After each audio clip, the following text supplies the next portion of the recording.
Hey guys, welcome back to a special Tuba Da Vinci Live where today we're talking about the 2021 Electric Vehicle Buyer's Guide. So I'm joined by my very good friend Ryan from the Kilowatts. Ryan, how's it going? I'm doing well. How are you?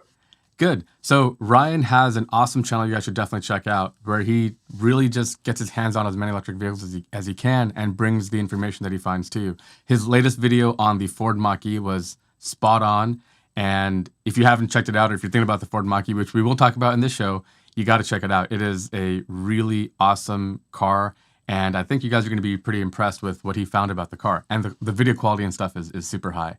So before we jump into this, I just want to take a quick minute and thank our sponsor, Jetta, for sponsoring this live stream.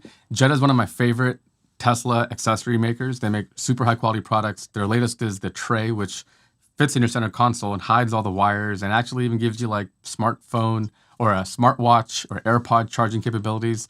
So like, combine that with the hub and the wireless chargers, and it's like a incredible suite of things that it feels like Tesla made, like the ultimate complement. And if you go to getjetta.com and use the code TubaDaVinci, you'll save some money at checkout.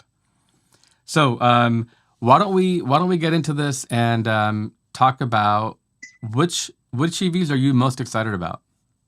Sure. Yeah. Just a quick question. On my end, it's not showing my camera updating. Are you able to see me all right? I'm not seeing you update either. Huh. Let's maybe take a quick pause on that because it's good news you're able to hear me, but not so great that I'm frozen like that. Let me just try real quick. Sure. Let's do this. I'll just take over for a little bit, and then maybe you can just drop off and log back in. Sure. So yeah. So while we get Ryan connected here, I wanted to kind of mention that there's 40 of you guys watching. Thank you guys for joining us. What's up, Eric? How's it going? So we wanted to let's see if I can get Ryan back here. Yeah, I think that's better. Yes. Can you see him now? Yeah. Sorry about that. Yeah, so we were thinking about Ryan and I. I actually met Ryan at a supercharger on one of my road trips, and we were kind of keeping in touch. He had just started his channel, so we were always thinking about ways where we can kind of do more content together. So now that we've had a chance to drive some of the cars that are out there that are maybe on people's minds as far as some of the more exciting EV options out there, I thought it might be fun for us to kind of compare notes and kind of see where we think the interest is. Right? Do you have a car you want to start with? I mean, I kind of want to start at the top of like what's most exciting, and what comes to mind is like either the Lucid, the Rivian, or the obvious like maybe the Plaid Model S. Okay. So clearly we're really excited about like the performance cars or like the exciting end of the spectrum. So, depending on what kind of a buyer you are, factor that in. But yeah, let's you mentioned a couple of them. Which one do you want to start with? Well, I mean, let's go to the Plaid Model S because I think that has the broadest appeal, the most excitement. And thank you for using kind of my little page here, kilowatt.media, for kind of hosting here because we've basically found that it was hard to find where actually all like the US available EVs are. And so, yeah, what we'll be talking about today is just like the US available EVs. And actually, I'm already realizing that one thing we need to probably update is because the new Model S will be available very soon. We should probably update that image. But yeah, Right. the new Model S is going to be pretty great. I think one of the general complaints I've heard about the Model S, like separate from its price, but it's kind of been the highest luxury EV out there, but it doesn't really compete as well in the luxury space. It was always kind of a little bit less expensive, but also a little bit less quality. And I think as we've seen with the 2021 Model 3, that they've kind of upped their quality game, and it seems like this new design they're really leaning into both quality and performance. And I'm super excited for just as I just said, the performance of this car is going to be absolutely insane. They're going to have that new audio pumping in to basically dampen all sound, and I think that they're spending a little bit extra time engineering it right now to make this just like the creme de la creme car. I can't imagine like we'll get to Lucid in a minute, but I can't imagine anyone else kind of competing in the space with that rear entertainment screen there. I mean, it's really going to be a phenomenal product. Yeah, I made a video talking about this refresh and how it was a brilliant move. It wasn't a huge like capital expenditure refresh. Like they didn't change huge parts of the body and stuff. But with what they were able to do, look at how fresh this car feels. The front, the interior looks completely different, right? You wouldn't even know you're in the same car. feels like a Model 3. It's clearly their new kind of design language. The steering wheel, very controversial, which I think Tesla really leans into, probably for a good reason. But Yeah, I mean, the only other thing I'd throw out there is like we don't know how much additional engineering this has. I hope you're right, and I hope this hasn't cost them too much because it looks fairly similar. But I also wonder, when someone like Sandy Munro begins to tear this car down, what are they going to find? Because the first time anyone ever spotted one of these on the road, I spotted a blue one, and we weren't even sure if that was an updated one back then. But now we know that it was. But yeah, it seems as if that it's taking a while for them to bring it to market. It's almost been a full quarter, 3 months. And so did they either announce too early? Did they start testing too early? Or we don't really know what their timelines are, but it does seem kind of odd that, they announced 1 month into the year, and now we're 3 months into the year and they haven't yet started delivering them. I'm excited for it. I just wonder, how much else do we maybe not know yet? There's maybe a lot. yeah, that's a good point. I guess when we see some of those teardown videos and stuff, we'll know exactly how much has changed. But I really think there's going to be a fair bit, because if you have a tri-motor configuration now, that probably changes some things. The interior has a lot of new components as well. But yeah, I think this is going to be one of those cars that they want to keep making because, well, the Model S is one of the most beloved cars. The Model X too, even though they're lower volume, the people who buy those cars love them. And if you could offer something a little bit with the refresh, and from the exterior, not much has changed. And by the way, another reason why you should follow Ryan, especially on Twitter, is he makes it a point to see what's happening with their factory lines, and to see, he spotted one of these cars probably before anybody. Is that fair to say? Yeah, January 1st, no one else had even known that they were really going to do an update. We knew the factory was down, and there was rumors speculating that there would be an update coming, but we didn't know at that point, and we didn't know what it would look like. And so I got some of the first photos just because I happened to be driving by their headquarters. Yeah, yeah. So actually, when you showed me the pictures on Twitter, I was thinking, this is just a Model S. What are you talking about? What's changed? And it's subtle, but you noticed it. So yeah, I guess you're keen in that regard. So this applies also to the Model X, which has been refreshed. The Model 3 and Y have some small changes, right? The new center console, which I think is now rolled out into the Model Y as well. So Yep. there's a little bit of new stuff all around. And I mean, Tesla, as we've talked about before, we were joking before the show started, there's a little startup called Tesla. Have you ever heard of it? They're doing pretty well. They've got themselves a lineup that's fantastic. And invariably, every car that we're going to talk about today, you're going to have to put up against one of these cars and see how you compare, either in performance or price or range, features, whatnot. So Tesla's made themselves the benchmark, and for several years, you could say again that they weren't like as quality as they maybe should be. I think they're finally there, and so it's going to be hard for anyone to kind of step in on that space. And actually, that's, I think, a perfect segue into talking about maybe Lucid. sure, let's do that one. So what is it about Lucid that you get excited about? So from what I can tell, like Lucid has an angle, and Lucid's angle is like being the more premium, maybe more performance. They want to be kind of the Mercedes to Tesla's, let's say, Lexus. So that I think that they want to be the higher end, maybe higher performance.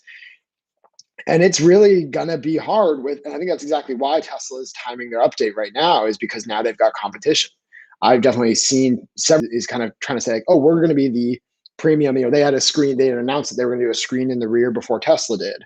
And so I think that this is like what some people might see as a more luxurious car. And so hopefully, even with The Air Pure, which is the most affordable model, which I guess you could say is probably comparable to the new Model S long range, the non-premium. And then you've got the Touring, which actually I think the Touring prices dropped a little bit, or maybe it's the Grand Touring and the Dream Edition are the ones that have the 500 miles of range. One of the features, we'll talk about this during this video, that I'm most excited about is the range. I want to see 500 miles of range. I live in San Diego. My parents live in the Bay Area. We make that trip all the time. And a half, 2 hours away. And if I drive down there and they're not there, it's still a nice drive. So I'm gonna go check it out. And yeah, I ended up catching them out there. And I think I effectively tipped Tesla off. And then that's when Plaid was first announced. was I like, I don't know if they were already planning on announcing it. It would make sense given that otherwise Battery Day didn't have a core focus for the average consumer. It was a deep dive, and so it was nice to cap it off with something beautiful like, hey, we're coming out with this insane performance car. We just tested on Sunday, and what I just found so funny was I had been there on Thursday. I think it was Thursday when I filmed. No, but maybe it was Wednesday. It was Wednesday when I filmed the Lucid. I went back on Thursday and Friday, even Saturday, thinking, "Oh, Tesla's probably seen my video." They went on Sunday, and Elon even announced during Battery Day that they went on Sunday. Yeah, so I've always mentioned that I love competition for this reason. I want to see a lot of companies looking at each other and putting the targets in the dartboard and trying to hit it, because I think we all win as consumers when we have more competition. So yeah, Lucid they've got a factory built. There's been some delays. They're going IPO. There's a lot of like shuffling right now, but the hope is that they'll have delivered cars by the end of the year, and that'll be exciting to see those on the road. So I'm looking forward to that one as well. Briefly before we jump, my thinking is just that the quality, like again, Tesla is very high quality. This new one, it looks like it's maybe even higher. Do you feel like Lucid is going to deliver on a higher degree of quality, on basically like on luxury than Tesla will? If you were just to make a guess right now, you've seen the Lucid several times. So quality is, I always joke about those like JD Power initial quality. Initial quality, what does that mean? The car's gonna fall apart in 6 months? Like, what does it really mean? If you're thinking about like panel gaps and all the little things that Teslas have struggled with, I wouldn't be surprised if Lucid struggles with that too. You're building new cars. One of the things that somebody mentioned is, my ID4 might not have ludicrous mode, but it has perfect panel gaps. It's built by a German maker who's been building cars for a long time. So I think part of the game is just experience and learning to, I think 5 years from now, Tesla's cars are going to be wildly more, more accurate or precisely put together than they are today. So I think in terms of that regard, there's going to be some struggles for all the new upstarts because they're building cars for the first time. That's not an easy thing to do. There's a lot of little things that go into it, a lot of fine-tune adjustments and stuff. But as far as like the quality of materials and stuff, yeah, I do think from my time in the Lucid Air, it's a different thing than even the Model S, the new one with the update and the yoke and the steering wheel, which I love. I want to get a Plaid Plus Model S for sure, 500 miles of range. But the Lucid Air, I think, will appeal to people who are looking for like the Mercedes level, where there's like the accents and like the trim and the stitching. There's just a little more there, to be sure. And kind of hinting back at what you said earlier, like the biggest luxury is convenience too. And so I think like having 500 miles of range, especially for someone like you, there's a massive value in additional range, because that makes the difference between one stop, two stops, or no stops. Yeah, and there's one more vehicle which has 500 miles of range, which we'll talk about, and it comes in at half the price. We'll circle back to so that. Stay tuned. So I guess we can round this off by talking about the final one that people are probably looking at, which is the Rivian. So would you rather have an R1T or an R1S, by the way? So yeah, I'm kind of a unique case because I rent out my cars. I share them all. Would I personally, if I only owned one car, my personality, R1T 100% of the way. But for my rental business, an R1S might make more sense, especially given I've got plans to get several Cybertrucks. So I'm most excited about the R1T hitting the road, but the R1S is also very exciting. I just love these cars. They look so cool. I'm loving the brand more and more every day. I'm really excited for Rivian. Yeah, I agree with you. I'm not really much of a pickup truck guy. I do think this is a really cool truck, but for me, it's the R1S all the way. This is a EV that I kind of configure and price out every so many weeks and think about buying, because to me, it's kind of like the little baby electric Range Rover, and I've always loved Range Rovers. Not that I would buy one because I think they're very unreliable and very hard to maintain, but an this won't be an electric version, exactly. So these come with I think they're quad motors and around 300 miles of range with big battery packs. So they're going to have their own little charging network. They're also CCS. And yeah, look at that, 7-seat configuration, which you'd have to get a Model X, or is there any other EV that has 7 seats right now? Technically the Y does, The Y, but yeah, this will be the effect of the largest capacity, or tied at the largest capacity. And I think overall you might even be more comfortable in this than an X. So yeah, I think this is going to be massively desirable just because it hits that high and big family corner of the market. Yeah, if you kind of look at the screen, look at it has a normal conventional SUV box back to it. So all that is interior volume, whereas on the X, it starts to slope off and you lose a lot of that in the interest of range. And I'll be honest, like the Rivians are like the amount of range per size of battery pack isn't the best, but it comes at the benefit of more traditional styling and I mean, like interior volume for the passengers. So yeah, this is going to be a car that they're not going to be able to make enough of. They're going to be very popular. And I think what they've done really and I think maybe Lucid maybe needs to try to do more of this, which is they've built like a lifestyle brand around this car.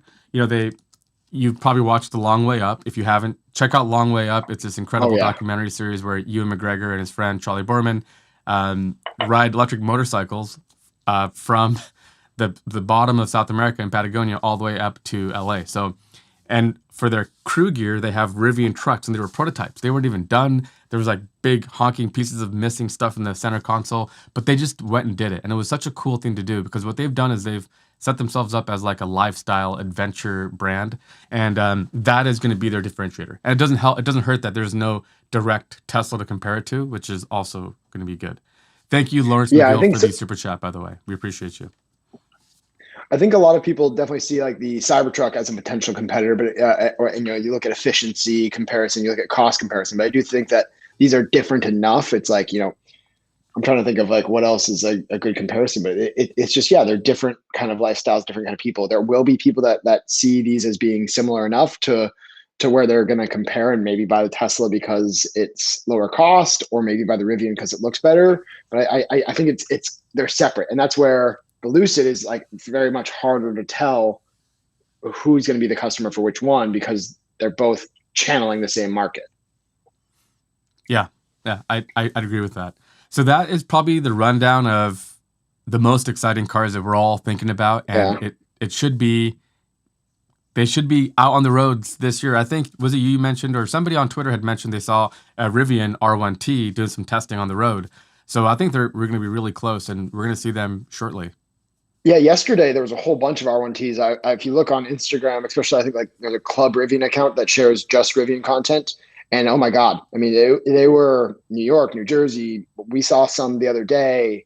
A friend sent me a video from Irvine. There was multiple seen in Irvine. It seemed like they're all over the place testing right now. So I wonder if there's an announcement coming from them just because there's so many testing just yesterday. Yeah, exactly. So there's like some global things happening too with the chip shortages that are even legacy gas makers are having troubles and stuff. So 2021 is going to be a tough year, I think, the rest of it. So everybody has to have a little bit of patience, but I think Rivian's on the brink and it's going to be pretty awesome when they actually do have something to show. So Yeah. I think we should switch gears at this point and go get a little practical. All right, Ryan. If there's one thing about you, I think when I think Ryan, I think practical. No, I'm kidding. Maybe not. But let's try to get practical. Maybe the How about opposite. that? Maybe the Sure. opposite. Actually, we'll start pseudo practical. All right, we'll start by talking about the car that probably most people are thinking about right now. And where is it? Where is the? And by the way, I'll put a link to your document here. This is a really Thank you. cool resource as a buyer's guide for EVs. So we'll put a link here shortly. But let's talk about the Ford Mustang Mach-E. We've both had a chance to drive it. You actually own one, correct? That's true. Tell me about which model and like the specs of it. Yeah, so I've got the kind of dual motor, extended range, or I think what they call what they call it the extended range all-wheel drive. It's the Mach-E X, premium interior. It's a well-built, very nice car, very quiet. So right now, I think it's effectively the most expensive one you can buy. I bought it just because it was one of the first ones I could get out here, as well as I initially had one of the first editions reserved, but it ended up being basically the same price. And this one happened to be available 2 weeks before my first edition was actually supposed to be. So I kind of ran down to Santa Cruz and picked this one up and started making videos on it as quick as I could. And now we're 6 or 7 weeks into owning it. And it's been a phenomenal car. And actually, it's on its first rental right now. I mentioned I rent out all my cars. So this one's out on a rental. Got it. So here they're listing a EPA rating of 230 miles. This is the standard range battery. Okay, and so what's the range on your long range version? My long range dual motor is 270, and then the rear motor long range, kind of like the Tesla, is like I think it's like 300 or 305 if you get the California Route One edition. So if you click once to the right there, you'll see that that one gets 305. But yeah, it's basically right up competitive with the yep, it's right up competitive with the Model Y in terms of performance, in terms of specs, in terms of price, and in terms of cargo space. It feels like a clone. And what's so funny, when I first drove the Mach-E, the engineers were really emphasizing, so do you think this competes with the ID.4? Do you think this competes with all these cars? And they never mentioned the Model Y. They knew that I'm a big Tesla fan. And I think it was actually because of they know that it is just like ever so slightly less than if you want to buy a Model Y. Like if you want a Model Y, you're probably going to get a Model Y. But if you want to save a couple $1,000 because of the tax incentive, this is better than anything else on the market from what I can tell right now. And so I think that's kind of where they were coming from. It's like they knew that this is on paper very similar, but just slightly worse than like the range. I think 305. I think the Model Ys that I have can go 330 at best. So like it'll be really interesting when they come out with the GT performance, because that one you can't hide. That is meant to be a head-to-head Right. race, and so we're gonna try to do that on our channel. I'm curious, have you done any real world range testing on it? I've not done it to a T yet. Not something I'm like comfortable like sharing as like this is my official test. I know Out of Spec Motoring has done a good test of theirs and really pushed to the limits, but California freeway driving, which is normally 70 to 75, and on Highway 5 maybe even 80. I'm only generally seeing about 230 miles between stops, but again, like even with my Teslas, I don't get 300 between stops. But yeah, my biggest frustration was when we went down to Buttonwillow, which was more of a range test, effectively. The 80% charging DC fast charging limit. That's something that I'm gonna pound the table on. Is like actually a pretty big deal, because if you're only ever doing trips up to like 400 miles, that's fine. But I know a lot of people, like as you were kind of saying earlier, 500 miles, you might have to make 2 stops instead of 1, even though your car has 300 miles of range. And so there's just like some pretty inconvenient stuff when you start to limit how fast you can charge, especially that aggressively. So we got to talk about this one. If you guys haven't checked out Ryan's channel, The Kilowatts, we have a link in the description to his video on the Mach-E. It is a fantastic video. The production quality is super high, and he gets into this interesting thing I had never considered, which is, and this is Ford's decision, not Electrify America, correct? Yes, to the best of my knowledge, it's because of their battery cell chemistry, and they don't either know enough or that they've tested to show that basically they're trying to prevent what's called plating on the battery. So it's meant to preserve the battery. It's meant for like battery health, but it results in less than ideal user experience, where Tesla knows enough about their chemistry, or has maybe a better chemistry where they don't have to worry about it. Gotcha. So from 10 or whatever on the low side to 80%, you'll get DC fast charging upwards of what, like 150 kilowatts maybe? I think it's 125. The best way to think about it is from literally like 0 range to 80% range, it's going to take you 45 minutes. Okay. Which is great. And then so now you want to go from 80 to 100. That took you how long? 2 full hours. 2 full hours. And it's because they've dropped the charge rate. And by the way, if anyone who has smartphone makers are doing this recently now too. If you plug in your phone at night and you go to bed, I was having a little insomnia one night. I grabbed my phone and it says, "Will finish charging at 4 a.m." And I was thinking, wow, normally it'll charge much quicker. What they're doing is they're prolonging that charge rate and slowing it down dramatically, because they figure you're not going to be up before 6 anyway. It doesn't matter to you. And this will dramatically increase the battery life. So, like maybe thermal considerations and the cell chemistry can't get away from either. But yeah, Tesla doesn't have any of this sort of stuff. I think they've got it dialed in, and Ford is being hyper conservative. This is their first EV, and the last thing they want is a bunch of customers, like the 100,000 people who buy them 5 years from now, calling them up and telling us our range is cut in half. We want our warranty to cover this. That would be crippling for Ford. So I think they're taking really a conservative approach to prevent any sort of issues with plating or like dendrite growth, any of the kinds of things that could ruin a lithium-ion battery. So that's something to keep in mind if you road trip a lot. Yes, which is great. It's good that they do that to be over conservative. My only other concern is that's also, they have a much larger pack in there. I think it might even be 100 kWh pack. And so it just seems like, you're effectively taking 30% off the top, and that just seems like pretty large. It should mean really good things for the longevity of the car. But as a consumer, especially as a first owner, I want a little bit more from my car. And so I'm wondering, can they update that in the future? Can they maybe, find a better charging curve and update your car to be a little bit better than that? And, or can they give us more of that, right now, I think we get 88 kilowatt hours of the available 100. Can we get in the future maybe 94, 95? And Tesla does the same thing. They try to preserve just a little bit, but just a much smaller percentage. I was trying to think if Ryan has a hard stop at 11. I can keep talking after that, and maybe I'll get into this. But I have this list from Edmunds of real-world EV range figures compared to like what they stated they'd get. Since we don't have you for too much longer, I'll talk about that after 11 o'clock. So, yeah, the Mach-E to me was, a non-Tesla, the most exciting EV you can buy today in the U.S. anyway. No, and that's why we bought it. Yeah, I had one for a day. I had a red premium all-wheel drive version, I think, something like that. And first of all, the guy paid $5,000 above MSRP for the car. So, the price was 48 something or 50 something, and he had to pay $5,000 more. And this gets into the first thing is Tesla, you buy direct from Tesla's website. Now, I will be fair with Tesla. They've been changing their prices a little here and there over and over. I don't know what they're doing. Like, pick a price, just leave it alone. It doesn't help consumers or confidence to keep doing that, because then it's the same problem as a dealership, which is people start to wonder, like, should I wait till tomorrow? Maybe the price will go down. And that's what you don't want. You don't want people to think like that. You want to have people enjoy the experience of buying a car. When I bought mine, I knew what it would cost, and that's what I did. Also, the Mach-E should not have been marked up. I know that some dealers started to do that, and Ford corporate cracked down on it. I think there actually might have been a contract when they signed to sell the Mach-E that they could only sell it at MSRP. I think that came later because of these kinds of stories.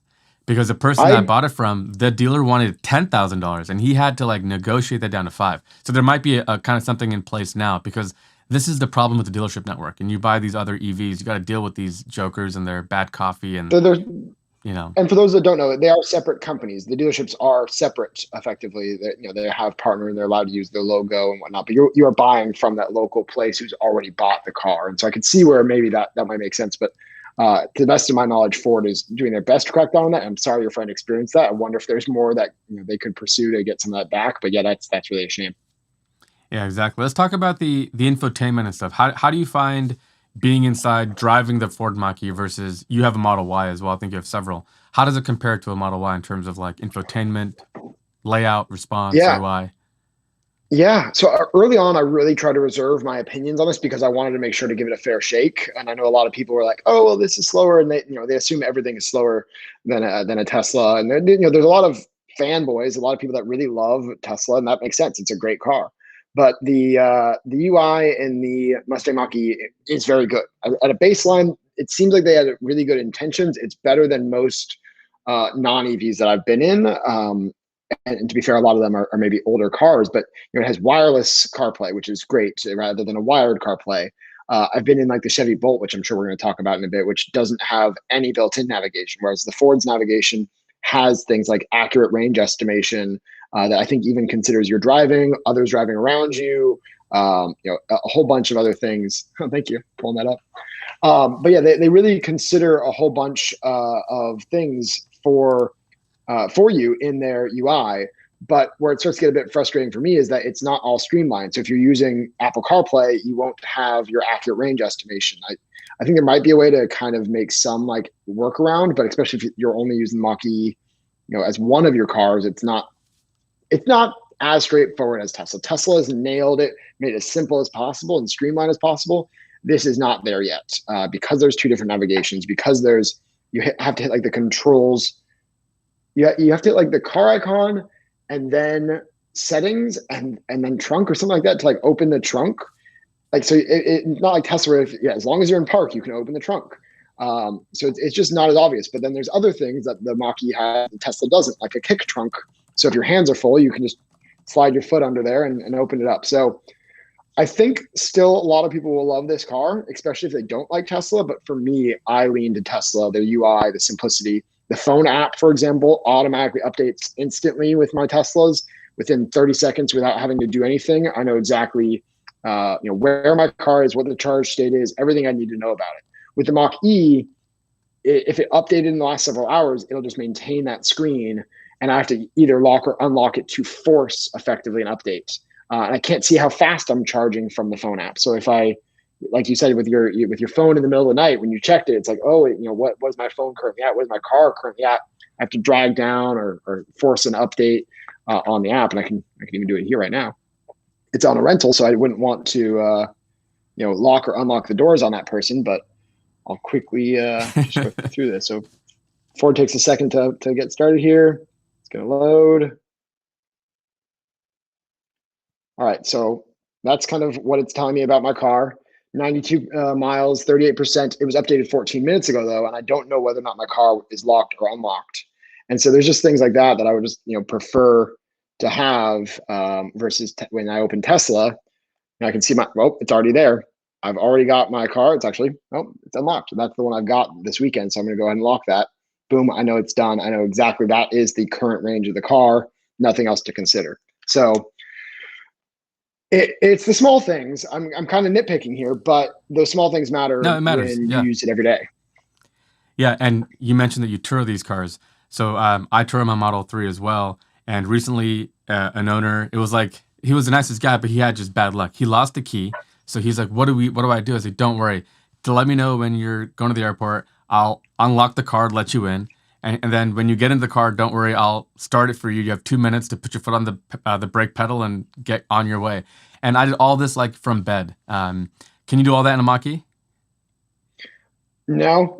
Yeah. So and that you can start the car, but that starts the air conditioning. You actually need the key to that's drive. Exactly what I was going to get to. So the one thing I've driven the Bolt, and we'll talk about that next. Yeah, that car key is so brilliant. And by the way, if you lose it, I was thinking, my wife was saying, oh, I bet you it'll cost $100 and you have to go to Tesla. And I was like, I don't think so. You just go on their website, $35, they mail it to you, and you go in and you pair it to the car yourself because you have the key, you have the car, you have all the information you need to then make that RFID registered with your account, and you're good to go. So really clever how they do that. These are my master keys. I keep one master key with me. I normally keep one at home, but this actually works on all of my Teslas. Got it. That's so that way, yeah. And so the new Model S is going to have key card and phone key as the primary as well. So you'll still be able to use a key fob if you're that kind of person. But for me, I don't have to carry a whole bunch of keys. Whereas if I had only Mach-E's, I'd have 8 keys in my pocket every day. Right. And yeah. And also, when I drove the Bolt and the Mach-E, the first feedback I had was, what I love about my Tesla is you walk in, open the door, sit down, put your foot on the pedal, put it in reverse, and I'm backing out. That's it. And then on the way out, I don't even put the car in park most of the time. I just stop. I have the car holds it. I open the door, it automatically goes to park, applies the handbrake, all of it, right? You just literally just get in and get out. So on the Mach-E, you have to go through this entire ignition process. It's like, you have an electric car. There's no starter. There's no gas engine to fire on like some, but they still have all these kinds of things. So I think the one thing they need to do is they need to kind of reimagine an electric car from the ground up more. They need to be a little more creative, a little more out of the box, and kind of not be limited to how they've done things in the past. But that's a small thing, if you don't mind. The last thing I'll say on that is when I talked to the engineers, this car was not initially meant to be like a Mustang. It was meant to be a very good electric SUV. Mapping, the accelerator pedal is fly-by-wire, so it's just a computer joystick that runs it. But my question was, do you think it was, how good is it compared to the Tesla? What I found is you hit the accelerator and there's like just some clunkiness. I think there's a hold feature to keep your car from creeping and stuff, right? Even if you're up or downhill. So that has to disengage. And then the electric motor has to, I don't know. It just felt like kind of clunky. Like there was gears in the car. Like it was like finding first gear, if you will. And the same went for the brakes as well. When I first started applying the brake and the accelerator pedal, like the first 10% on both, I felt like needed to be remapped better. It just didn't feel linear the way Tesla's is. So Tesla's just put a lot into making it as close to what your mind would say. Like it's so much like playing a video game because it gives you the exact power that you want, like because there's no gears, and they've really focused on that. And I wonder almost if Ford decided not to make it feel more powerful, to make it jump off that first 10% and make it stop really hard in that last 10%. So I'm wondering if that was almost intentional because they wanted it to be different, but Tesla's really made it where if my brain is thinking this, my foot does it, and the car does exactly as I would expect. And that's never been true of any other car before. And so maybe it's going to be a uniquely Tesla thing. I've not driven enough, new EVs. I'm curious if the Lucid has that really like brain to pedal interface almost. Yeah, I think we're spoiled in a way with Tesla, and I'm curious to see how others approach that the initial 10% and the last 10% when you're slowing down. Yeah. So those are the kind of the little nitpicks I had. But first of all, I had the red version when I was driving around town, and I was getting attention everywhere I went. We went to a In-N-Out and a Starbucks, and there were people like honking the horns, like thumbs up in the air. It was just, I mean, it's a really attractive car. I've always said I think it's one of the best looking EVs out there right now. So there's I'm that. always blown away. Yeah. Whereas I have a Model 3 in white. It's like no one even notices it. There's so many of those out now. No one even notices. I'm like invisible to people, which is why I got the white. I like that. But this car is clearly exciting for people, especially like Ford fans or Mustang fans. And I think there's a little bit of controversy there. But it has a front trunk. It has a frunk. Mine came with these weird compartment pieces, like a little organizer, which I would take that entire thing out and just make it a big open area. So that's cool. But the trunk doesn't have that bottom door, like where the spare tire would go in like in a Model Y. So that area was limited. So in the Model Y, you'd have the frunk and you'd have that underfloor. So the Mach-E doesn't have that, but it does have the frunk. And the back and the seats were roomy for car seats and kid stuff, which is kind of the thing I think of because my wife and it has to work for our kids. And it checks all those boxes, and the range was good. Overall, I thought it was a really good car. How do you feel about the self-driving tech, the lane keep? Yeah, I think that might be one of the last things that we should mention about the Mach-E. But yeah, it's very good, but it's like a lane centering, lane keep, and an adaptive cruise control. It also has an intelligent cruise control that will, it'll slow you down. Effectively, in my experience, if I'm going 70 on a 65, which is pretty common here in California, it will bring me back. The intelligent cruise control will bring me back down. It doesn't have that like delta like Tesla does, where you can tell it, oh, I'd like to go 10% over. And so it's very good, but it feels like the technology that a whole bunch of others have at this point. It feels like a pretty standard tech at this point. So I'm really curious to what the active assist will be in 6 months when they basically allow for hands-free, because that's supposed to improve some of the things that I feel like aren't. Basically, I feel like this is right now at autopilot level 1, which Tesla came out with, I want to say in like 2014. And then in 2017, they introduced autopilot level 2. It wasn't as good until basically 2017. Yeah, I might be confusing my dates there, but basically, yeah, autopilot hardware 2 and beyond, or hardware 3 that we're on now, is much more capable. It can do lane changes. It can respond to stoplights, stop signs, all these other things that I don't see the Mach-E maybe ever doing. I'm hopeful, but they haven't made any promises beyond what they're expecting to release in Q3. And what they currently have today is so far behind what Tesla is today. I am disappointed, and hoping for more, I guess. Yeah, well said. And it's gonna happen. I had a similar feeling with the next car we should probably talk about. Actually, I was gonna talk about this one, but you're right. We should talk about the Chevy Bolt. And the reason why is because I actually think this is a car that is going to creep up on people. Not many people are thinking about it and this is the new one, by the way, right? This is the 2022. And have you had a chance to drive? January 5th or something like that. I had it for like a week, and it was good, but nothing about it excited me. Nothing at all. Well said. So, so the biggest gripe I would have with the Chevys, the Bolt, is if you were like in the market for a Prius, then you'll love the Bolt. It's better than Prius in every way, right? If you're comparing this to a Tesla Model 3, that's not going to end well, because the Model 3 is really fast. Even I have the performance model, but even a base model is quick, and it's a fun car to drive, and it's beautiful looking. It's a different kind of a price tier or a category.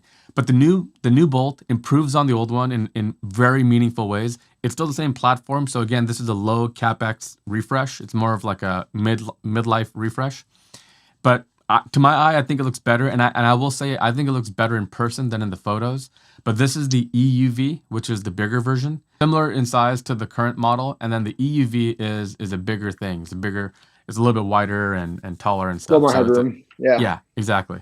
And I'm really curious because I'm realizing this is kind of like and it's hard to say because like the low end of the EV market, especially if you're buying new, is like basically like 35,000, but this is 31,000. This is, yeah, and they don't qualify for tax incentives anymore either, they the no, they federal don't. They've level. sold too many of them, right?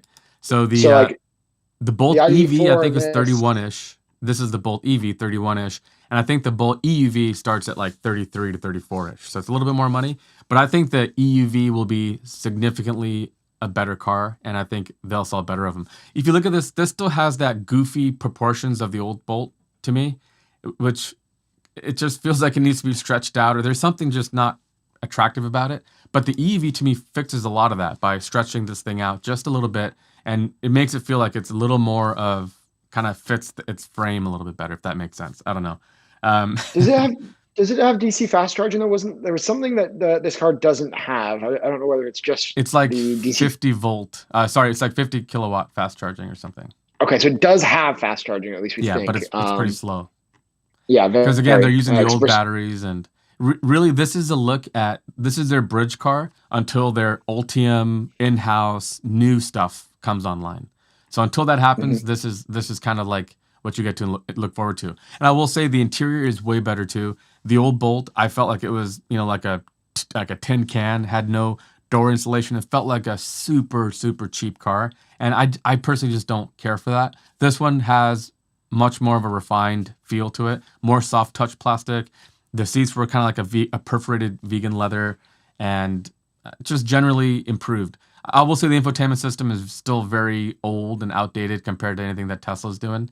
But the screen in front of you was pretty nice and informative, and the steering feel was solid as well. Overall, it was a very comfortable and nice little mini SUV. So I would say like if you're in the market for something like a, let's say in the market for like a Nissan Rogue, something in that class, right? Like a small little SUV. I think you should check this out and go drive one. You might be surprised at how much you like it.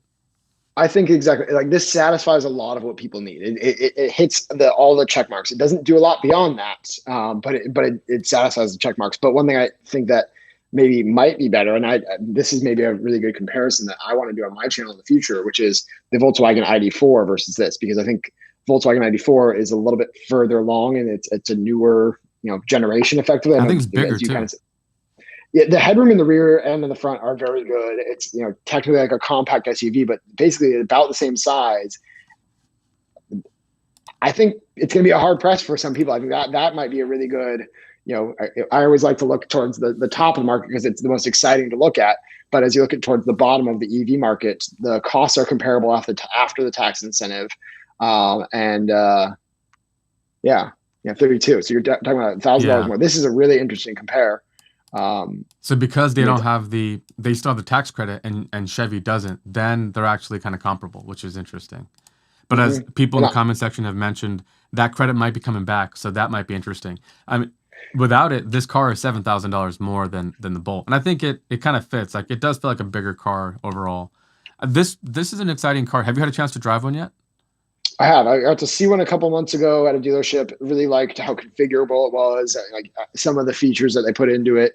And then on top of that, yeah, I got to drive it just recently, not for more than a couple minutes, but it's not quick, but it does feel good. It feels good. I think that was my other complaint with the Bolt is it's just kind of loud, or at least the old one, the 2020, the older design was kind of loud on the interior, and just kind of harsh. There was a lot of harshness, and this feels like a good car. Like there's not that much froofiness. There's not that many features. It does have some driver assistance as well, which that is a separate comparison because the Bolt might have better driver assistance with their Super Cruise, but I feel like a lot of people are really going to like this car, and I'm curious as to which one of these two will sell more. Yeah, I have. I'm not going to talk about this one too much because I actually haven't driven it. I VW reached out to me and they're offering to let me borrow one for a week. So what I'm going to do is I'm going to do 2 videos in the future. One about like a 1 week experience with this car, because this car could work for our family. I think it would be a solid choice. So we'll talk about the car. And the second thing is we'll take it to my mom and dad's house in the Bay Area, and we'll put Electrify America through its paces, because the only time I've used Electrify America so far was with the the Mach-E for a day, and I had a terrible experience. I mentioned I saw like a Windows 7 embedded edition like boot screen, and I saw the BIOS flash. It was the entire thing crashed on me once. Like more than half the stalls were not working, and I knew I needed to go back and check it out. So I will do that. Yeah, it's So been those very good in our experience. We've only had a couple small issues. So Electrify America has been pretty dang good. We had 1 or 2 times where either unique case things happened, or 1 or 2 times it did stop charging mid-session. But overall, it's been very good. I wouldn't trust it quite to the degree of supercharging where you can just set it and forget it, but it's almost there. Yeah, sounds good. And to your point earlier, or how you kind of started this call, if you think about like excitement, like on Twitter, I get a lot of sentiment from Tesla owners, which is a year later, and every time I park it, I still look back at the car when I walk away from it. I get that sentiment. Like when I go into my garage and my car is there, I'll look at it, and it feels special. There's something, especially the performance model. I love that car. I like doing errands again. So there's that part, that thrill, that the BMW and the Audi drivers, right, versus people who get a Prius or something like that. So that doesn't really mean the same thing for everybody. There's some people who do not care what car they drive; they just want to get around. And there's EVs out there currently that will fill that need. Like the Bolt is a fantastic choice. The ID4 is going to be great. There's others too. All the Hyundai and Polestar. Yeah, Do we want to do any like either rapid fire on just like the last? Yes, like, I would couple on like the to do list, that. or Should we do that? we've got 5 minutes before my hard stop, so let's All just go right. through So it. have you've been in the Polestar, right? I've been in the Polestar. It drives really well. It feels kind of cramped, almost like a fighter pilot jet. You kind of feel like tight in there. And I was surprised, given it starts at like around like 50 or 60,000. I think the one I was in was 57,000 for the performance. There it is. Yeah. You can buy it today, so it's great, but it's just a little bit cramped. But it performance-wise, I would like to see it compared, and where on the ranking does it compete with a Model 3? Because maybe it's like a luxurious standard range Model 3, or maybe it's, I don't know. The performance one felt good though. I didn't get a chance to do a 0 to 60 or anything like that, but I feel like they're targeting that. It's just not quite that, but I don't know. I don't know who the customer is for this one either, but I think it's a very good looking, standard looking, but refreshed EV, kind of coming from the Geely Volvo brand. Yeah, that's interesting. The front and the back I think are good looking. The side profile, it looks a little kind of bulbous to me, and I think it's that Sure. C-pillar area, but it might result in better headroom. And is it a sedan It's a or hatchback. it's a hatchback? Okay, that It's a explains it. hatchback, and I I actually like love that. Yeah, yeah, it's a really cool little hatchback design they've got there. And it gives what looks like a tiny trunk a much larger volume. Yeah, that's one of my favorite things about the S. I love me a sedan looking car that is a hatchback. That's the ultimate car, and I wish the 3 was like that as well. But yeah, that's interesting. This is a car I don't know too much about. I haven't really. To me, this doesn't seem like a high volume car. That's why maybe it's not as exciting to people. You're going to see them in dealer lots, or you're going to see them on the road a lot. I'm not sure, but Yeah. Polestar is doing good stuff. They've got good backing and good engineering, and I think the European companies are just generally ahead of the curve here, because they know they have to get their act together as EU countries are banning the sale of future ICE cars. So there's a little more urgency in Europe than there is in North America for sure. Yeah. What's another one you want to talk about? I'm excited. I'm just kind of piggybacking on that. The Volvo C40, just that they're actually like going from what was effectively the XC40 on the same platform as the Polestar 2, but the car. And then So I it's like not a where true they're EV though, right? It's not no, this optimized. yes. It's not EV from the ground up. And I think what they committed to with the C40 is a ground up, very similar to this. So I'm excited for the ground up design. That was one of the other complaints I had with the Polestar 2, was that it wasn't truly a ground up design, where I think the C40 is quote unquote ground up, at least with the chassis. Good point. Have not driven this one either. And some of these cars, typically they're going to be in this range. This sounds pretty about average to me, about 200 miles of range, which puts it into. There's some that don't quite get to 200, like the Mini, electric Mini, But Yeah, largely 200 I've miles driven, is about what I think people are making right now. I've driven the Mini. It's good for what it is. It is the base level. It's always kind of been a base level, entry level vehicle for the price. I think it kind of works out for urban commuters, but there's not that much to it. Yeah, there's Um, Glad it exists though. yeah, there might be some people with really small roads in Europe that would appreciate the size of it, but for me, the price is like in keeping with other cars that are much bigger. So why not? Like, how about the Hyundai Kona, for example? Hmm. I've not had a chance to drive this. I should have by now, honestly, because it's a pretty available car, and I know the people that have it really enjoy it. I again lean into kind of more of the higher experience vehicles, and so I can't really comment much on what this one's like, just because I've overlooked it up until now. Yeah, this one, the reason why I like what Hyundai is doing is they've really got the efficiency down. I think they're kind of rethinking their entire like holistic approach to EVs, using LED headlights and lowering the power consumption of all the subcomponents to really ink out that range. Because the range and the efficiency numbers I remember on these Hyundais are really good. So good engineering, good cars, good warranties, and the prices starting around 39. Yeah, so this is about, to be honest, like the EV of today in 2021. This is where we're looking in price. I believe you're still going to get the rebate here, Yep, and if the rebate comes back for all the cars, that'll be quite an interesting shakeup, that'll especially for the change Bolt everything. and Tesla, right?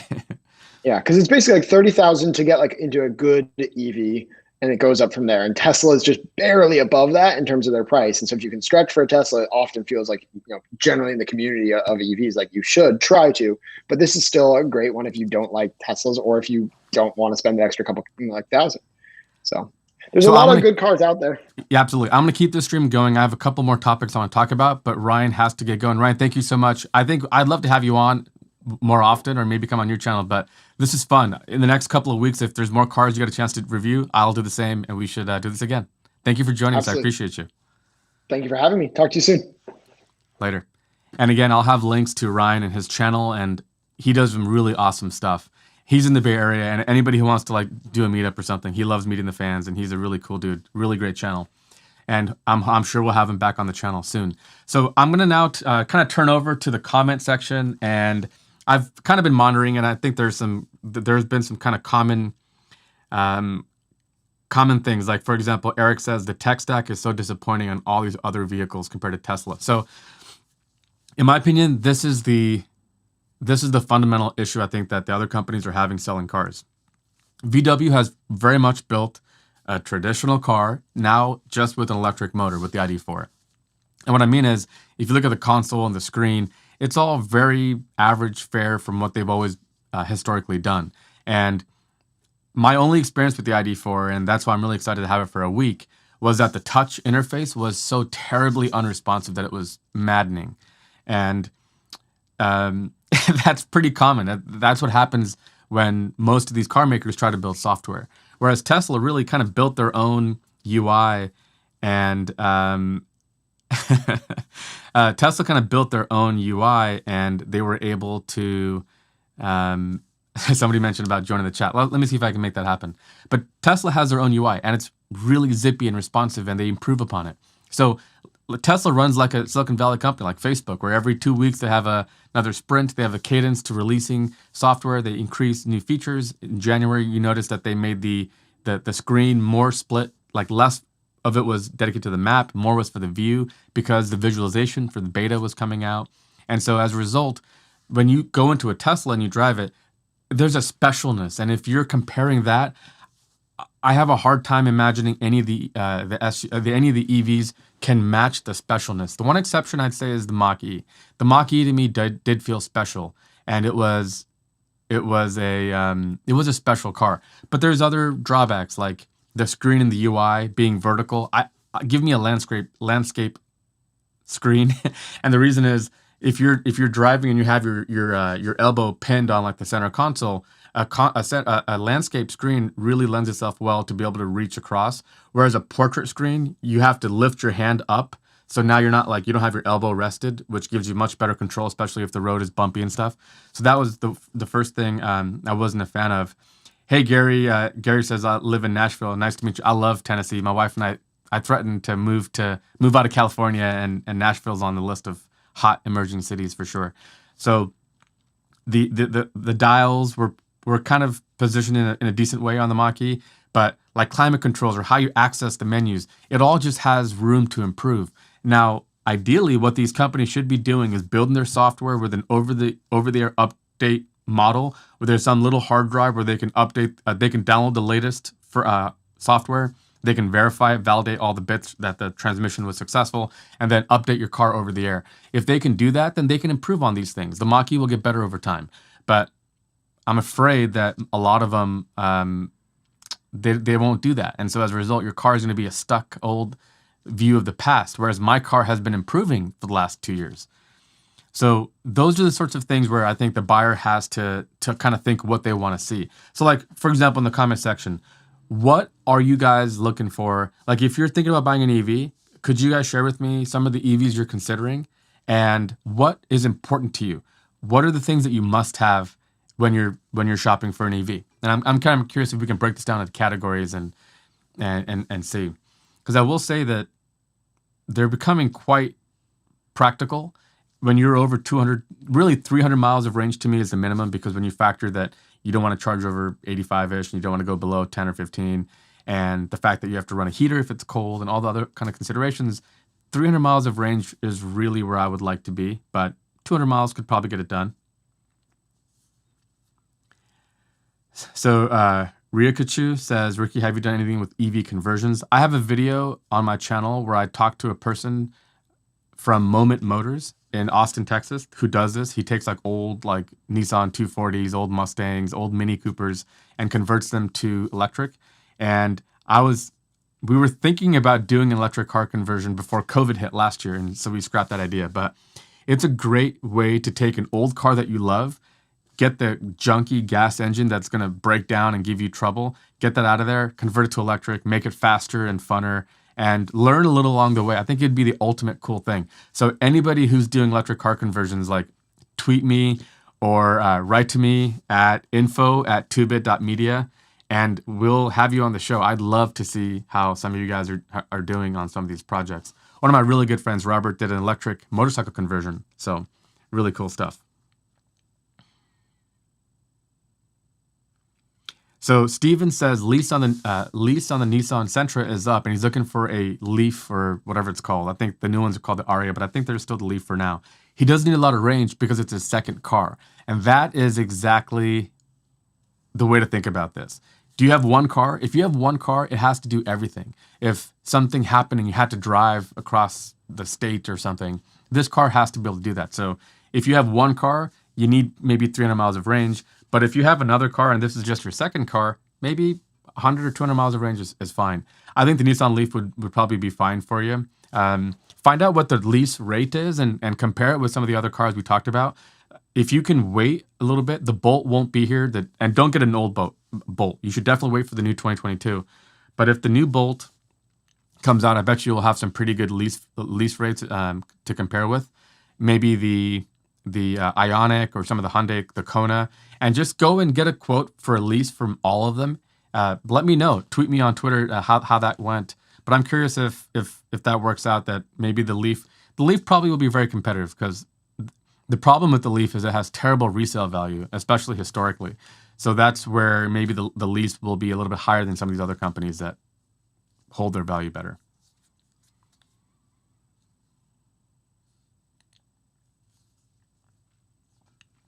Eric is 100% correct. He says, I heard that if you like and subscribe right now, it'll reduce carbon monoxide, carbon dioxide from the atmosphere. That is true. That is true. Because it'll help me make more videos. Thank you. Thank you for that.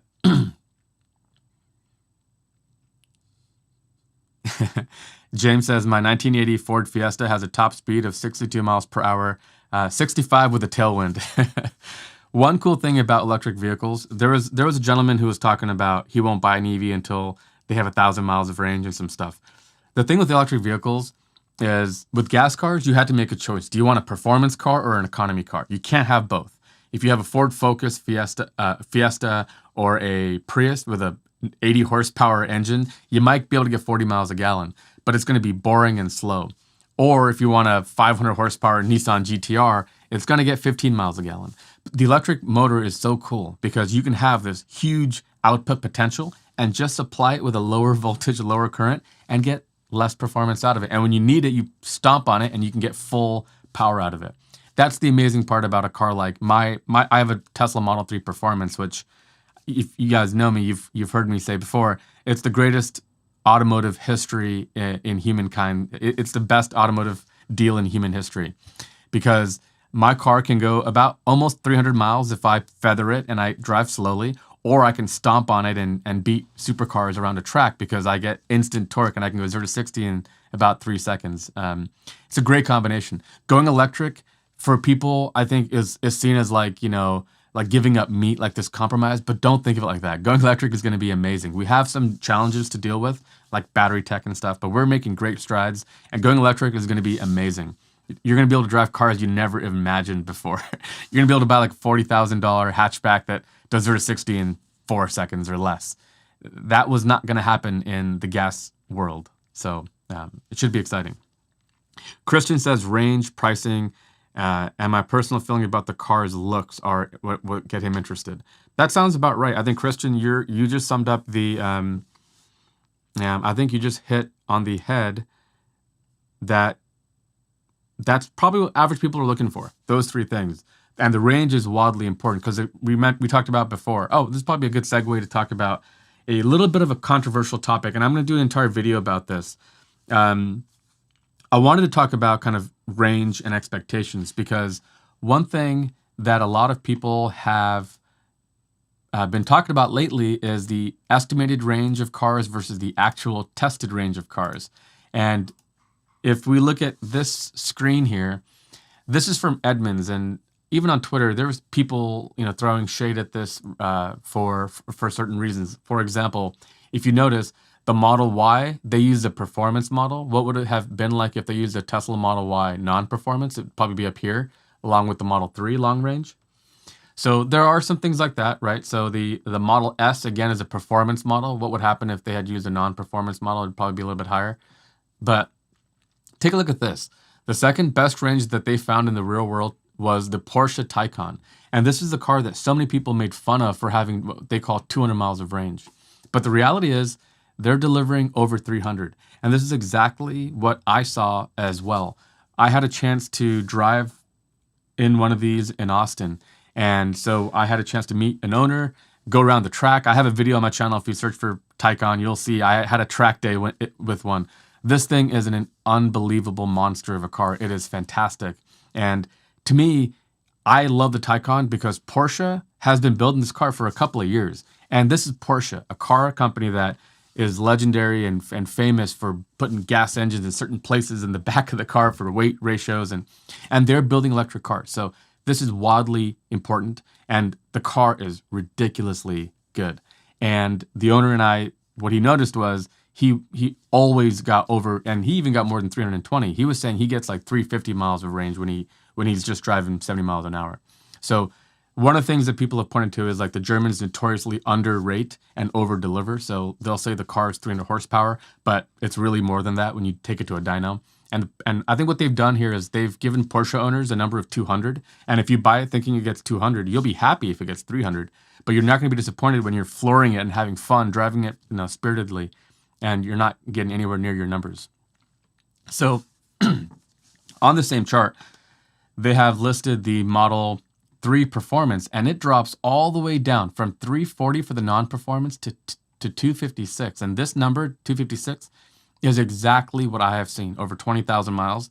I have never even been close to 310. Even if I drive 65 and take it easy, I've never been able to achieve anything near that. So the one trend I'm seeing is Tesla is always falling short of their numbers, while these other car companies, like, for example, the Bolt, is getting a little bit more. So in my experience with the Bolt, I drove a 50-mile loop, and I saw 4.1 miles per kilowatt hour, which puts it exactly at this number of 277 miles, which is exactly kind of what I saw. But the big takeaway here really is that we should look at the real world range as something that's important, because it's not just the ratings that people use. It's also the fact that in the real world, some of these things might be different. For example, Tesla doesn't use freeway miles or city miles, right? When you buy a gas car, you've probably noticed it has like this rating of 30 in the city and 35 on the freeway. Tesla doesn't do that. So what does their number mean? I might, if I'm driving very calmly and slowly in the city, I might be able to get close to those numbers. But the minute you're on a freeway and you're going 75 miles an hour, the air drag is what takes over as the largest deterrent to your range and the thing you have to overcome. And it'll start to eat into your range more than others.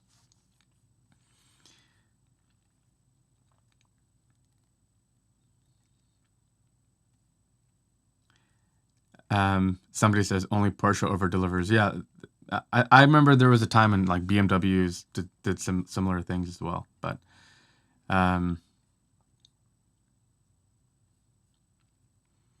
so there was James asked, what kind of backup do EV brakes have?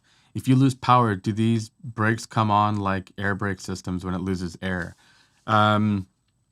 So I think it's a hydraulic brake system. So as long as you have hydraulic pressure, I don't think there's any reason why you'd have any bigger issues. You still have other, they probably thought that through. I don't think there's any larger reason to be concerned with that than losing like engine output and losing brake pressure as well.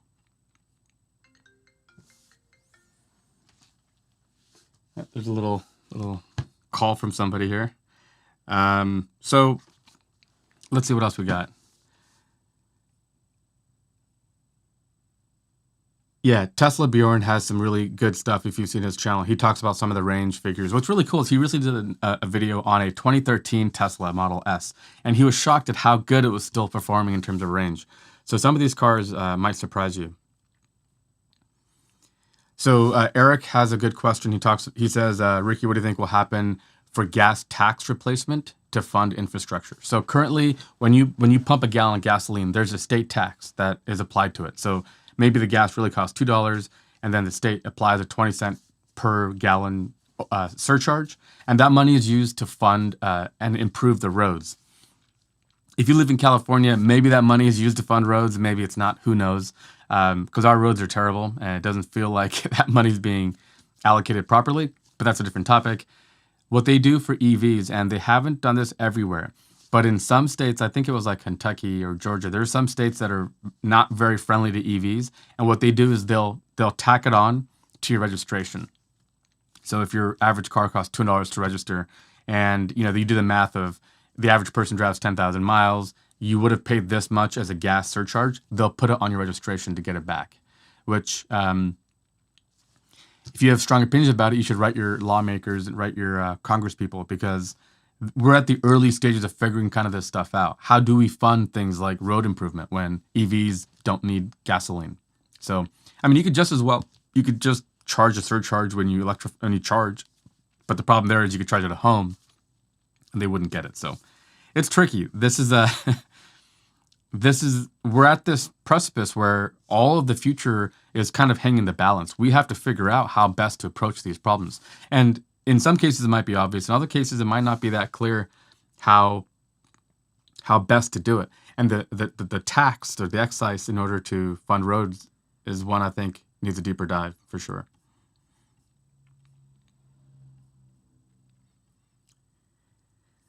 So let me think if there's some other EVs I wanted to talk about while we're here. Let's see. There's little not so well known little car called the Cybertruck. We should probably talk about. This is an EV that I'm super excited about because, again, if you're looking at range, the three cars that kind of spring to mind are the Plaid Plus Model S, the Lucid Air Dream Edition, and the Cybertruck. These are the three EVs that'll get you 500 miles of range. And the Cybertruck will be the cheapest by far, at about half the price of the other two. And it seats 6 people. It could be the ultimate like road tripping car.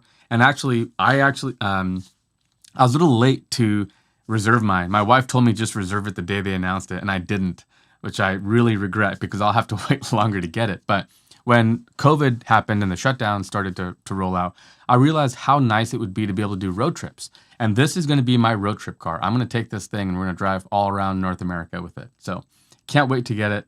The specs are outstanding. and it should be a fun car to drive around. It's going to be probably a little bit on the big side, so it might be tricky to park it and stuff. But short of that, I think it's going to be a good experience. So the Cybertruck is probably one of those. Who here has a reservation for a Cybertruck, by the way?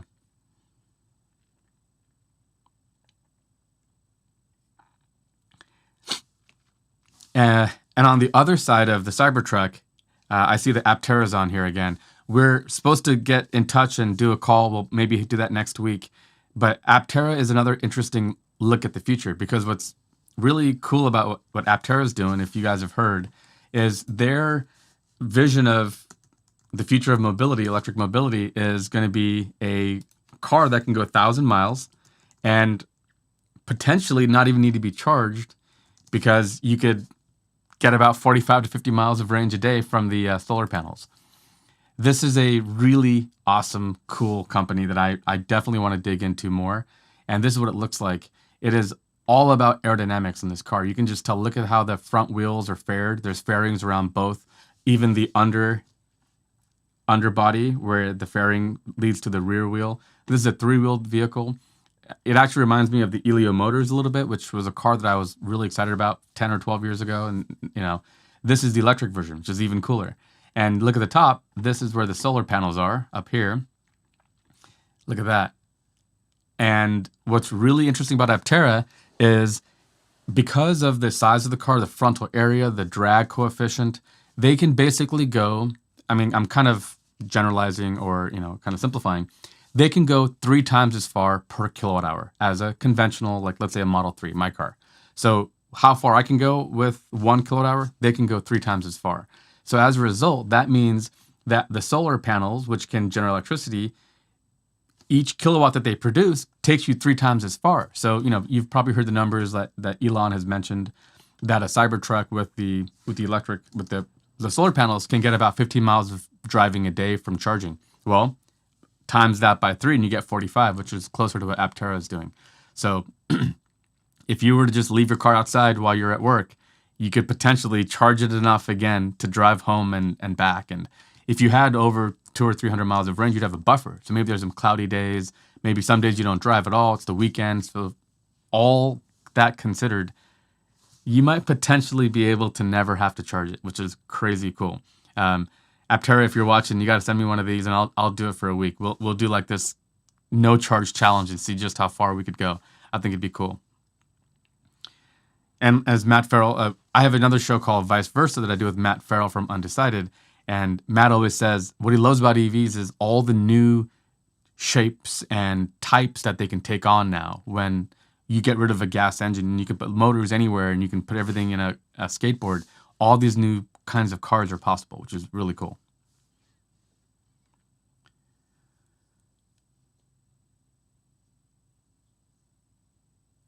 Jonathan says, how are you going to pay for the roads? As I mentioned, some states, what they're doing is they're tacking on the road fees into your registration when you get your car registered every year. Google account says, are gas cars going to depreciate more rapidly in the next 2 to 3 years due to electric cars? I think that's going to happen in Europe, especially as more and more cars are kind of converting over. I think the time horizon might be a little bit longer in North America, maybe 5 to 7. But I do think that'll be the case, where if the amount of need for oil goes down, the production will start to go down and prices will go up, which is a weird thing. People think, well, if less people using it, there's going to be more, it'll be cheap. But you got to remember, like these refineries are not going to run at the capacities they're running at now. They're going to try to make some sort of a profit on it. So I think as more people switch to electric, you're going to see huge dips in demand for oil. If you look at some of these stock market tickers like ExxonMobil, they're building that into the price of the stock already. And when that happens and the price per gallon goes up, oddly, which is hard to kind of wrap your head around, it'll make buying an electric car just that much more viable. We're building more and more charging infrastructure, right? Buying an EV will never be as hard as it is right now. With every passing day, there's more charging infrastructure, more battery manufacturing and recycling and all of it. So the snowball gets pretty big pretty quickly.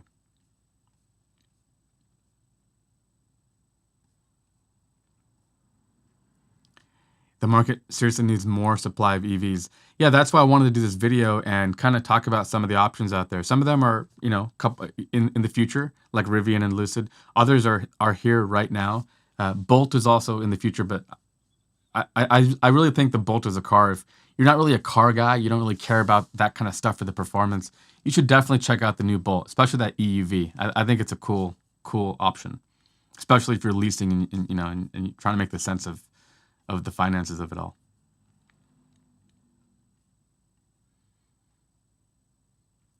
Christian says, I'm just not fond of the Cybertruck look, but he might feel differently when he sees it in person.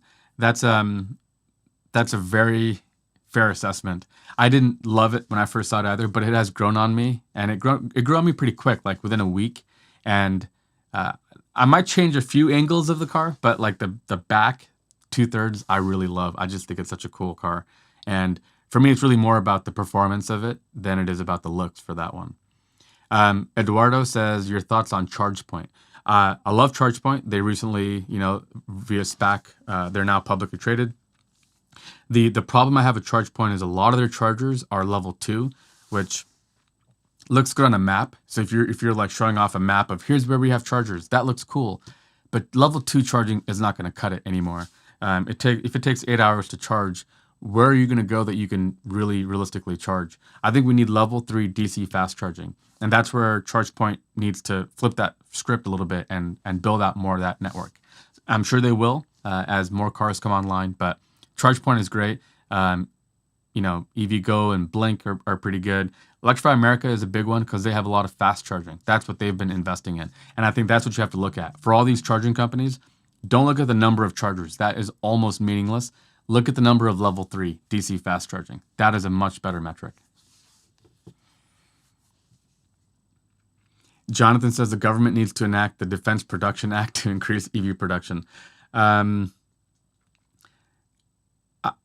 honestly think step one is consumer interest. There's a reason why I've been doing this channel and doing this. The EV market is tiny compared to so many other niches out there I could be talking about. And this channel is going to talk more about like the future. The tagline for the future of this channel is, the future is going to be far more awesome than you think. We get so much bad news and we think about all the negative in the world, but there's a lot of really exciting things happening from really smart scientists and engineers that are going to make our lives better. And that's what this channel is going to be about. But I will focus on EVs. And I think consumer awareness is far more important than any kind of government intervention long term. And I think it's probably, it has far less unintended consequences as well. So I think the key really is to, if you have an EV, tell your neighbors. If your neighbor's like, what is that? How does it work? Give them a drive. Let them have it. All my neighbors wanted to drive my Tesla when I got mine. And that's kind of how it happens. And it happens slowly. Also, I Turo my car because I work from home. I really don't need it all that often. So I decided, let other people drive it and fall in love with it. I think 4 or 5 people who have rented from me on Turo have used my referral link and bought Teslas because they loved it, right? So be an advocate, tell people, explain the pros and cons. That's far more powerful than I think government getting involved. Eric says, and Eric mentioned this. Eric, I think you linked, you messaged me on LinkedIn. You mentioned that McDonald's needs to launch their own charging network. I think that's actually a brilliant idea. If you're an EV owner and you need to take a stop for lunch or something, and you know that McDonald's is historically known for having charging, that would be a great reason to go, let's forget Wendy's and whatever, Panda Express. Let's go to McDonald's and get lunch because we can charge it as well. And these kinds of tricks do work. For example, my wife prefers to go to Target because she says they have family-friendly bathrooms. Their bathrooms are always clean compared to other places like Walmart and gas stations. And 3, there's often Tesla supercharging built into Target parking lots. So you start to build that synergy and you can definitely change consumer interest.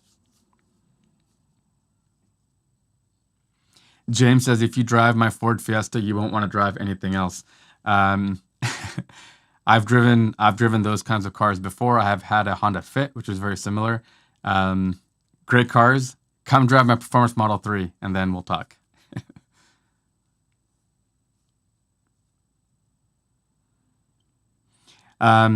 Corso says, I'm 22 and looking to buy my first car. People keep telling me to get a gas car first and then an EV. What do you think I should do?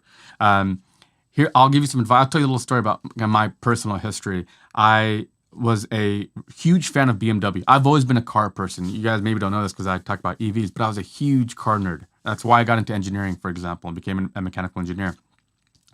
Out of college, I bought a BMW 330 Ci, which was like more than half of my salary at the time, my first job, which was very stupid. Looking back, it was a dumb thing to do. I was young. I was 22, just like you. And this car was fun and fast, I guess. At the time, it had like, 240 horsepower, which is like half of what my car today has. But it was this cool car that I loved, but it was expensive at $600 a month in terms of the loan. And then it started to have problems. Like the battery had to be replaced. And that was like $340, where an average car is $60, right? And the blower went out, and that was 2000.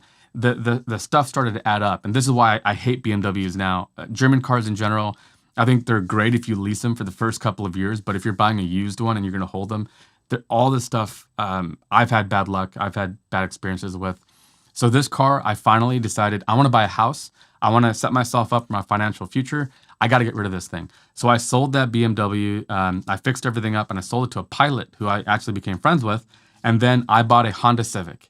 I bought a 10-year-old $7,000 Honda Civic. And I drove that around for years and I saved every penny and I bought a house at the age of 25.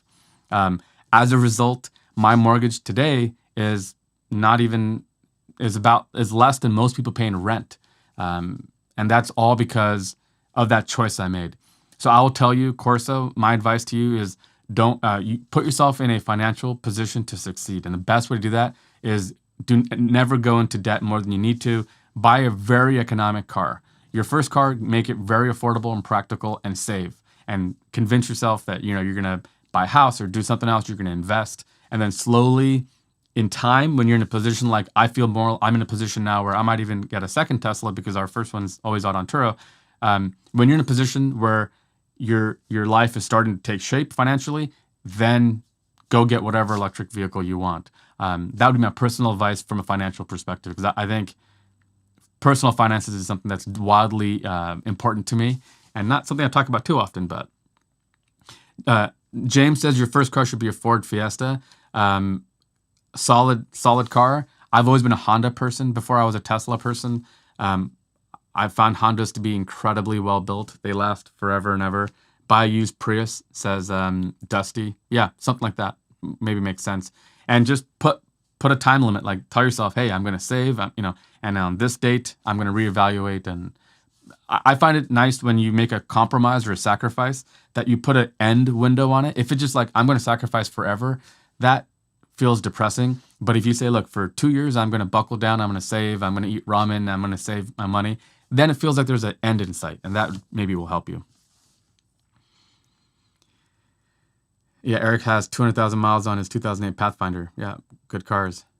So Harvey says, anything on Kia's EVs? Harvey, I didn't talk about it in this episode. I will follow up again in a future episode. And the reason why was because I have not had a chance to actually drive one. But the Kia that, there's two Kias that come to mind. The first is the Niro EV, which has, I think, about 200 miles of range. And this kind of comes in, it feels very similar to the Hyundai Kona, maybe the same platform. These two, I think Hyundai owns Kia or the other way around. But if you're looking for a hatchback EV and you've had a chance to, you're okay with the self-driving tech, or you're familiar with the charge levels and stuff. Yeah, looking at that, it looks like there's a pretty decent size in the back. This would be a pretty solid choice. The tricky part, and it starts around 40,000. The tricky part might be getting these in stock. I don't know how many dealers will carry these cars. That's kind of the thing that I always think is a tricky thing. So, Harvey, depending on where you live, it may or may not work out well. The other car that might make sense for you, especially if it's not your first car and you're able to, hey Marcel, how's it going? If it's not your only car and you're able to have two cars, then what Chris, who used to be on the channel as well, he's moved on. He has a Kia Soul EV.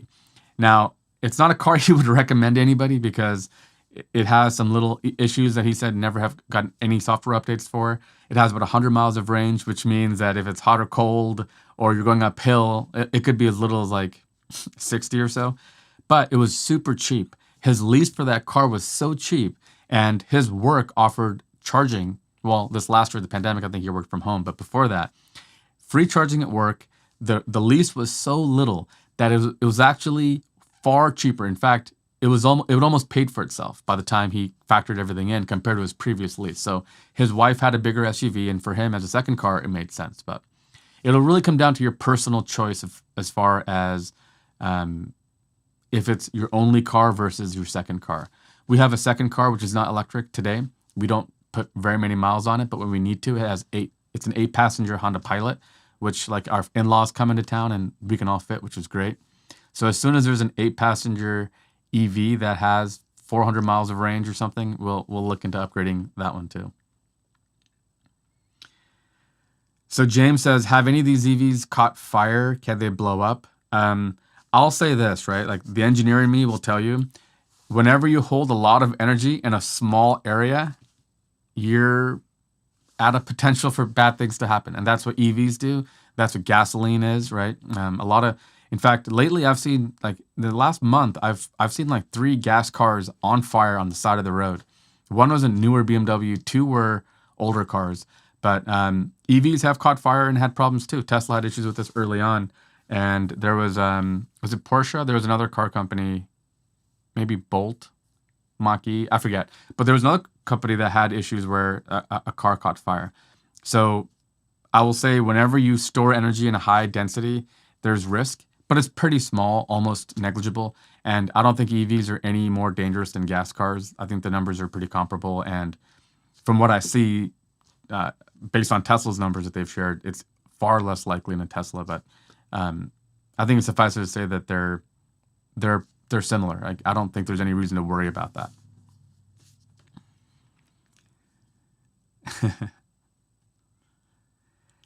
Yeah, the part of what I'm making this video is the landscape changes dramatically, and it happens quickly. So buying an EV has always given people a little bit of a scare in terms of range. I'll tell you a little story with one of my Turo drivers. He borrowed my car and he was going, so from San Diego, he was going to Big Bear to go skiing and come back. It's about 200 miles one way, which you think, no problem, right? My car has 300 miles of range.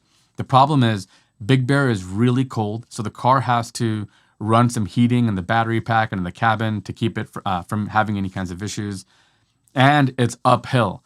So what happened was he charged in Riverside, I think, and then from there, the next leg of the trip was all uphill. So he's running his heater and air conditioning. He's running the heater. He's excited about the car and the performance, so he's flooring it and having fun. And it's uphill, and you don't charge to 80% and 20%.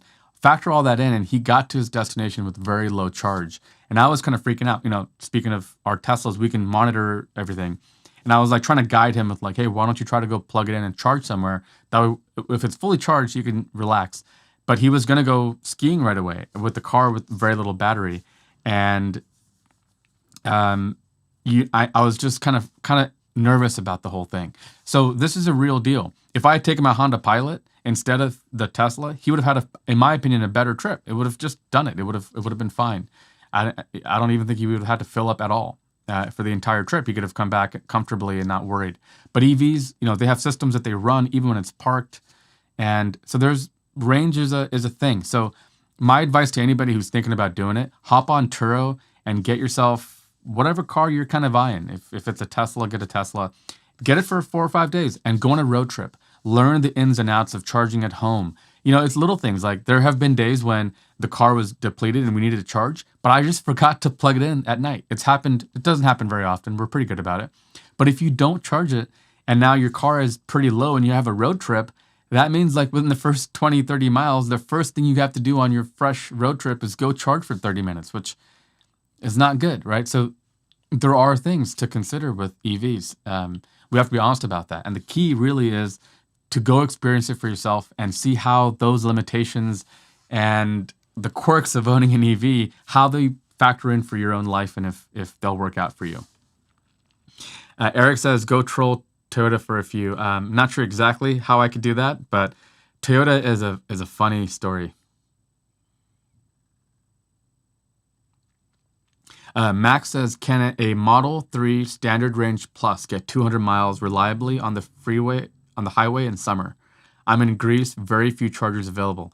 Greece is on my list of places I want to visit first and foremost, man. Very cool. I don't think I've heard from you before, Max. Welcome to the show.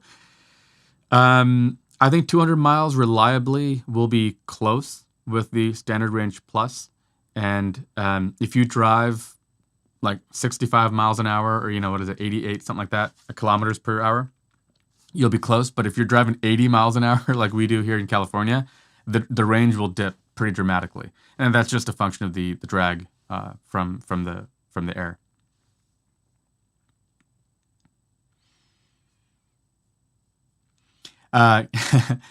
Dusty says, no on a used Tesla for me, not enough depreciation. That is another thing that I maybe should probably touch on. The first thing you should probably do is look at some of these cars that have been around and look at how much they're going for used. So some cars that were notoriously horrible were the Nissan Leaf. The Nissan Leaf sold for $38,000 new, and in 3 years you could have a used one for like $12,000, which is horrible. You're going to burn $26,000 in 3 years, which is a terrible rate. Compare that to a Tesla where people want these cars. That's the thing about desirability. If you build like practical and economical and you don't appeal to the passion of people, then you're not going to have this problem where people want to get their hands on a Tesla. And if they can't get one brand new because it's too much money, they're looking for them to come down in price. But then they look on Craigslist and other people have the same idea. And as a result, their resale value is really high, shockingly high, in fact. But it will come down, and you should factor that in, especially if you're buying versus leasing. If you're buying an EV, and by the way, maybe what you should do if you're curious or you're not really fully certain yet, lease. Make your next car an EV lease. Make it a practical EV lease that you can get your hands on to learn the ins and outs of charging and everything else. And then maybe in 3 years we'll have way more options. When I make this video in 2024, the 2024 buyer's guide, it'll be a shockingly different landscape than it is today.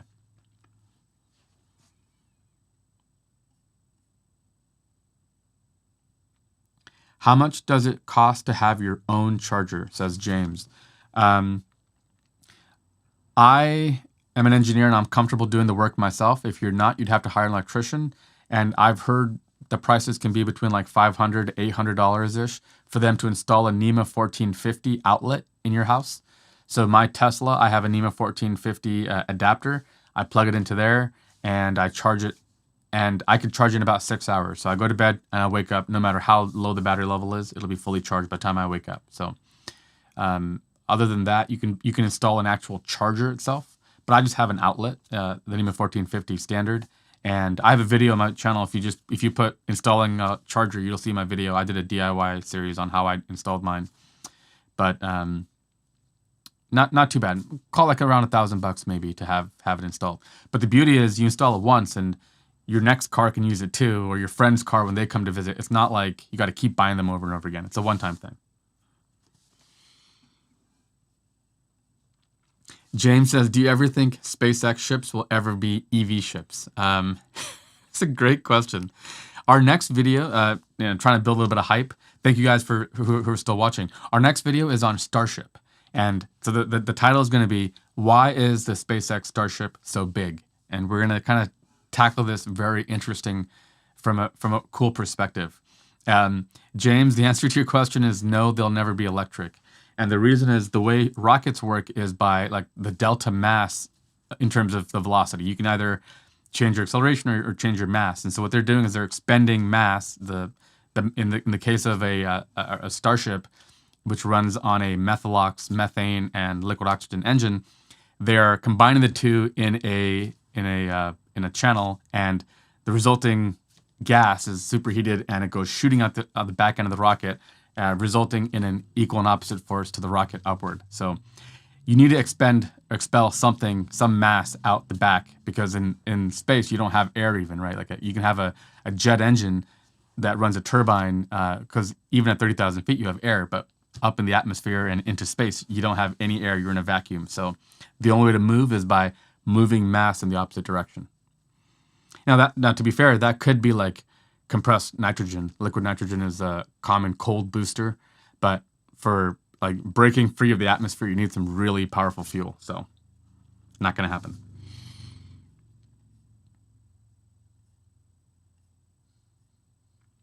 It's a good question though.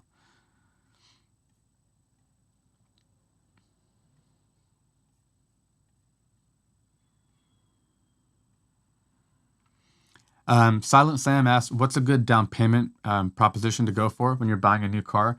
I would say that really comes down to your personal situation. When I bought my Tesla Model 3, I put down about $22,000, and the reason why was basically my two gas cars in the past combined had a $600 a month payment. So when those two cars are paid off, I sold one of the gas cars, used that money as a down payment a little bit, and I knew that I wanted my monthly payment to be around $600. So I like a 4-year loan, and so I did the math, and I put about a third down actually on my car, a little more than a third.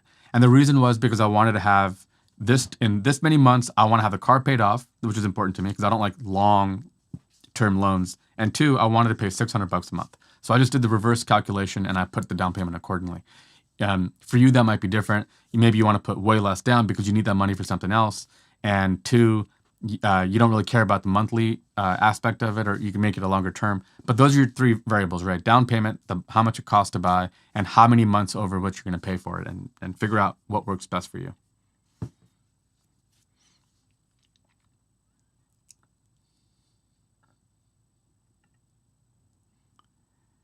Yeah, people are talking about ion thrusters, which is good. We're gonna have breakthroughs, but yeah, there's some physics limitations that will come into play as well. Christian has a great comment. I think Dusty is still in the chat. Yeah, he is. Dusty actually is friends or has connections with Sandy Monroe, and he's hooking us up with a chat. So I'm hoping maybe we can have Sandy Monroe on our live show next week.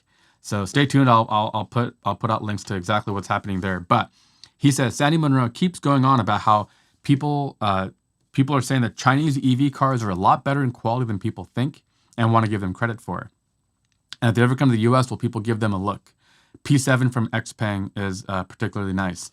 I've heard this as well, and I'm actually a little bit torn because I think the Chinese have, in the same way like Tesla has built themselves as like this like luxury brand where you get your first job and you want to treat yourself and you buy Tesla because it has this like brand premium feel to it, kind of like Apple does.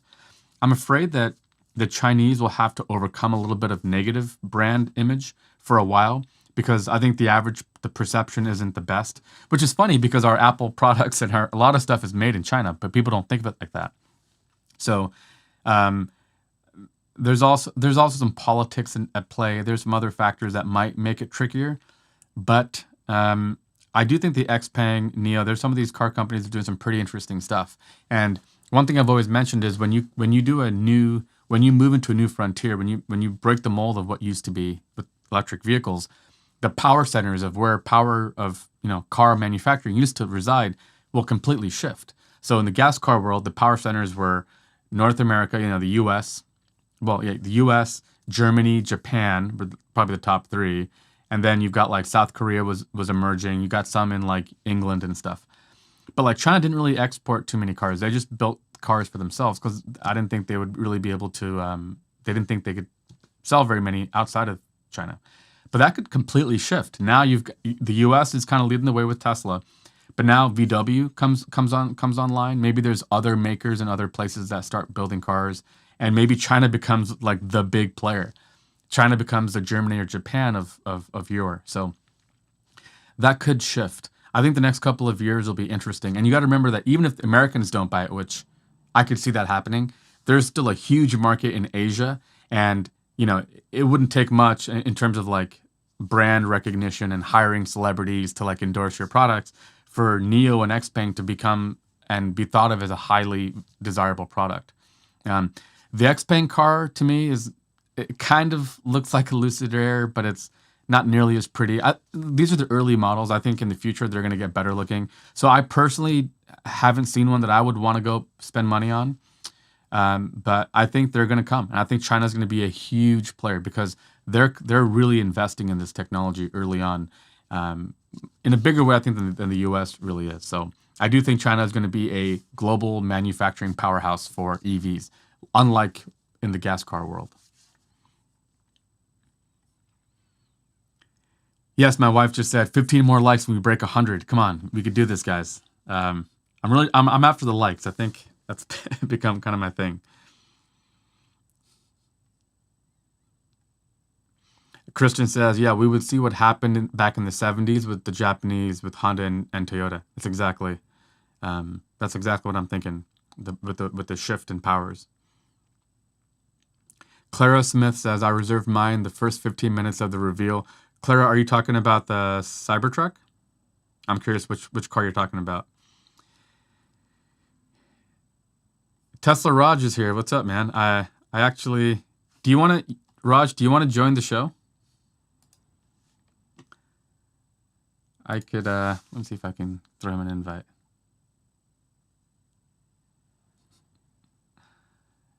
He might be able to join. Buying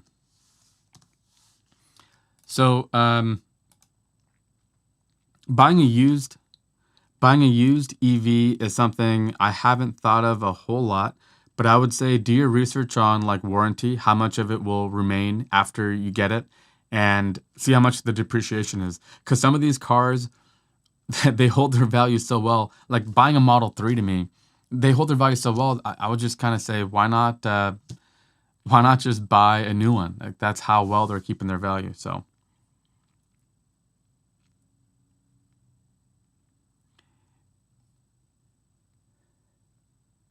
Yeah, Nick Nordic says Neo, BYD, and Xpeng have a competitive sedan. I agree.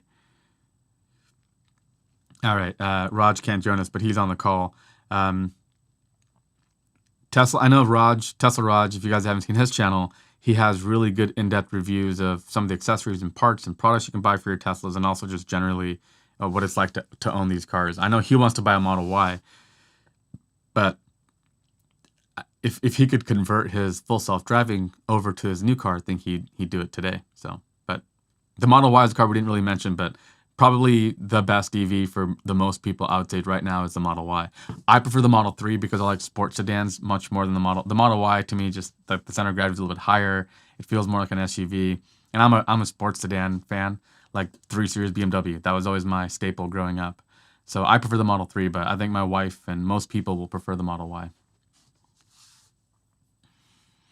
Clara says Aptera will likely be able to charge at superchargers. So this is an interesting kind of new breaking bit of news, but Tesla's open to the idea of opening themselves up to more licensing to other companies, which probably is the right move long term.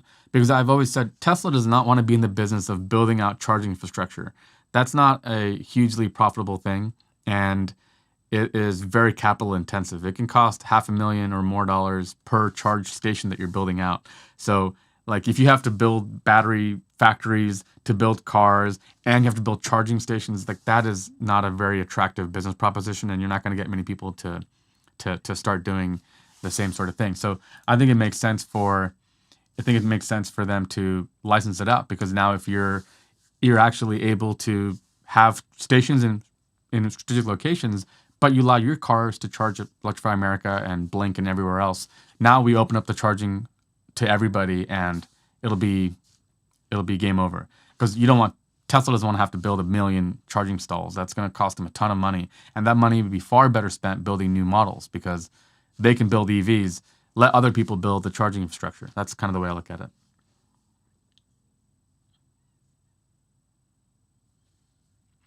Steve says, what about the Renault Zoe?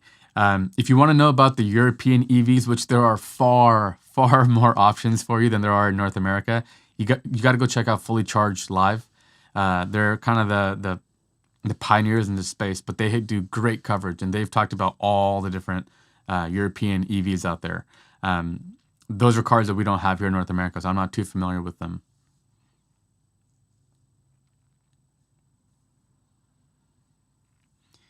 Munchin says, what about Lucid?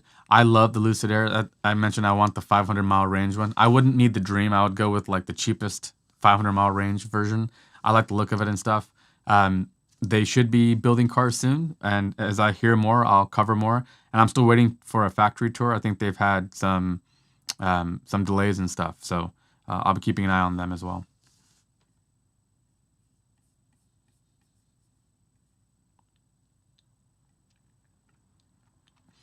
So Jonathan says for Tesla, it might just be as simple as allowing companies to buy an adapter for, maybe CCS or something to adapt to the Tesla supercharger network standard, and then making an account in a Tesla app. So we Tesla owners currently have a Tesla app. Imagine if you have a Bolt, you'd get the Tesla app and you'd make an account, and then you'd link that to your car, and then they'd be able to take care of billing and stuff. So that'll be interesting.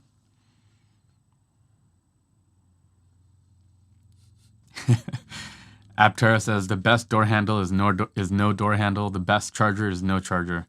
That's deep and profound. This was kind of the mention on Twitter about the Cybertruck, and Elon mentioned that they're going to get rid of the door handles entirely and go to some other model of opening it, which will be cool. And if you had an Aptera that could charge 50 miles a day, potentially you would never have to charge it.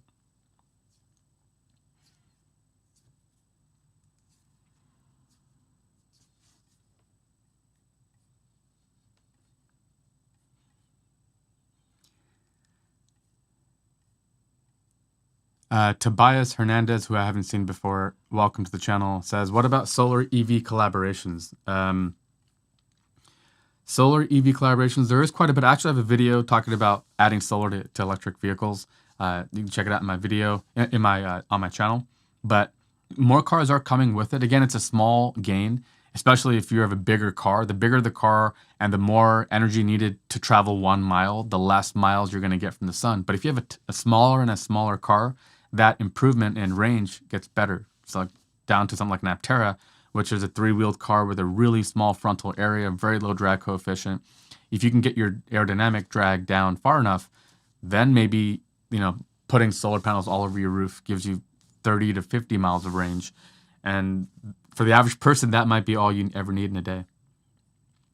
Lightning Rod says, hello from Thunder Bay, Canada. I'm not familiar with Thunder Bay. Where is that near, by the way? And thank you for joining us. Back in my aerospace engineering days, I used to do a lot of work for the Canadian Air Force. And I used to spend a lot of time in Cold Lake, Alberta, which very much lives up to its name. And I used to travel to Toronto for some contractors and stuff, and to Vancouver. So I'm pretty familiar, and I love Canada. A little cold for my taste, but good to have you. So what's happening with the Lordstown Endurance? Asked Charles Branch. If you guys haven't been following, there's a little bit of a saga happening with some kind of misinformation. I think there was a Hindenburg Research Group article on them. These are the guys that kind of brought all the BS that Nikola was peddling for a while. So there's a fair bit of controversy surrounding the company, which you hate to see and hear, but I haven't dug enough into it to have formed an opinion. So Charles, maybe I'll do a future video on it if I can. All right, so we're gonna wrap this up here in about 5 minutes. So I want to thank all of you guys for joining. This is kind of the new format. If you're new to the channel, or you're listening and you've come this far, let me just take a quick moment and kind of lay out what we're doing here. My goal is to do this in a more full-time way. I don't know if you guys know this or not, but right now I do this after work, after my day job. So the goal will be, I'm going to do one video a week, which is scripted and written, high quality. Our next one is going to be on Starship. It'll have 3D models and 3D animation stuff. It's going to be really cool. So we'll do one high quality, written, researched, scripted video. And we're going to do a live video. We're going to try to get guests. We mentioned we might have Sandy Monroe next week. We're going to talk to people in the industry, maybe CEOs of companies, whoever we can get to talk about the topics of the day. Now, maybe the scripted videos are not going to just be about EVs. They're going to be about the future and why the future is awesome. Because I want to try to blend all the negativity and the bad news that you always see. When my wife and I had our kids, we realized there's no shortage of things to be disappointed or bummed out about. But there's also really great stuff happening. We want to focus on that part of it. So the tagline of the channel really is about the future is going to be awesome, and here's why. So we're going to try to cover the cool things happening that'll make our future bright. So that'll be the scripted video, and then for the live video, we'll cover fun stuff and try to engage with all of you. You guys see, I read all your comments, and I try to keep in touch. So you guys are awesome. We're greatly honored, and we appreciate you guys joining us. And if you have the 2-Bit Tribe, that's right, Dusty. So also, if you like what we do, or you want to support us in a more meaningful way or get more access to us, we have a YouTube channel membership and also Patreon. And if you join on either of those platforms, you'll have access to our Discord, where we chat about like the future topics that we're going to do. And eventually, my goal is to have some of you guys who are experts in different places or just like doing research to help put together scripts, and to be able to say, I have an idea for something cool, and we're going to try to, sorry, Ryan just messaged me. He said he's free again, but we're going to wrap this up. But if you have cool ideas, we could talk about writing scripts together and doing work together. So you guys wouldn't just be like on the sideline. You would be part of what makes this show possible, and we would have, written and research, and we'd have your name on it. And that's kind of the future that I see doing. Everyday Astronaut does this, and I love his channel. I think he does incredible stuff. And we're going to cover less Tesla stuff. I think there's a million YouTube channels on Tesla. You'll have no shortage of finding that information elsewhere. We're going to try to talk about some other stuff too, and try to be a little more diverse, because that's kind of the person I am. I'm a very diverse person. I like to think about a lot of different things. Somebody asked what I do for a living, I think. Gary asked, what's my day job? So yeah, I went to school for mechanical engineering, and then spent 6 years in aerospace engineering. Now I'm a software engineer. I work at Salesforce, which is a really awesome company in Silicon Valley, and love being there. I think it's that time in my life where I'd love to do this on my own and have my own little thing. So thank you guys all for joining. Each and every one of you guys, we appreciate you. You guys are what make this possible and what make us want to keep doing this. So if you have ideas for future live stream ideas, leave us a comment or reach out to us on Twitter, and we'll put on the list, because I'm thinking this could be a fun way for us to talk about more topical stuff that's in the news and be able to interact with it. And in the future, I'll try to get it set up so that I can invite people in the comment section onto the show. I'll need a little bit of help with that in terms of like coordination, but I'll try to make that happen.